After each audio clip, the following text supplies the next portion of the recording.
My next guest says his wife's life was saved by turning her onto her stomach during coronavirus treatment. Doctors had told Adam Fresco that his wife Stacey, who had COVID-19, bacterial pneumonia and heart and kidney problems, would not survive. He and his children visited her in hospital to say goodbye when he asked doctors if there was anything they could do to save her. They suggested turning her onto her stomach, which is known as proning. It is a highly risky procedure, but in this case, it worked. And Adam Fresco joins me now from central London. Hello to you, Adam.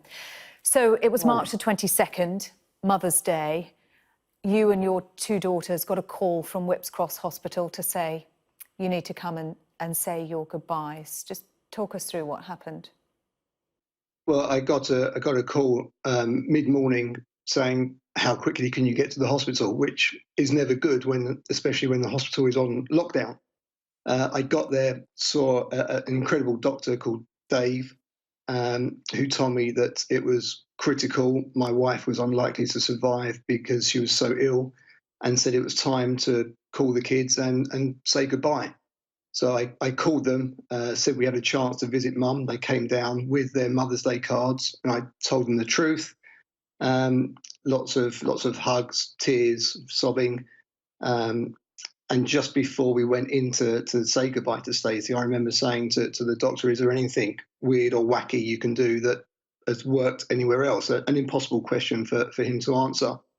And we went in, put on the full PPE gear, which is so claustrophobic. I don't know how those guys do it hour after hour. The kids read out their Mother's Day cards whilst they were sobbing, which was heartbreaking. And we left. I don't know how long we were in there for.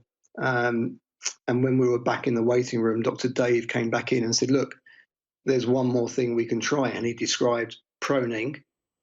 But the caveat was that it was really risky, and because her heart wasn't working properly, would more than likely lead to a fatal heart attack. But she was going to die anyway. So the three of us discussed it, and we came to the only conclusion that there was nothing left to lose. We had to try it. And that Dr. Dave said, stay, because if anything goes wrong, it will go wrong really quickly. He came back after an hour and said she was still fighting, still surviving. Go home, we'll ring you if anything bad happens. And that night the phone didn't ring. They turned her again the next day for about 15 hours, and the phone didn't ring Monday night. And then on Tuesday evening, the house phone did ring, and it could only be the hospital. I remember running for the phone, my heart pumping. I couldn't hear what was being said. And it was a lovely nurse, I believe, called Abby, who started the conversation with, can I just say what a remarkable woman your wife is? And she was responding well to being turned. The oxygen was better, the blood flow was better. She was still on life support, but the nurse said for the first time they were optimistic, but not out of the woods yet. And then, Adam, I think, was it another day or two later, the phone rang again. You saw hospital ICU come up on your phone. Your heart must have been pounding again. And then you Exactly. heard a voice at the other end of the phone.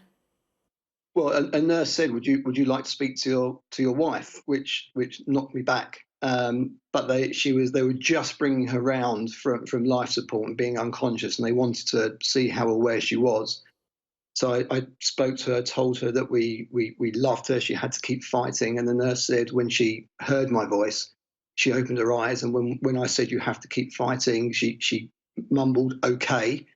But the staff there were just brilliant. One nurse gave me her personal mobile number so I could send her a picture of myself and the kids, which she then printed out, taped to some of the equipment around Stacey's bed. And every hour or so, someone would go up to Stacey and say, Adam, the kids, they're with you, they're fighting, you have to keep fighting. And Stacey said she remembered some of those messages. They were just all incredible.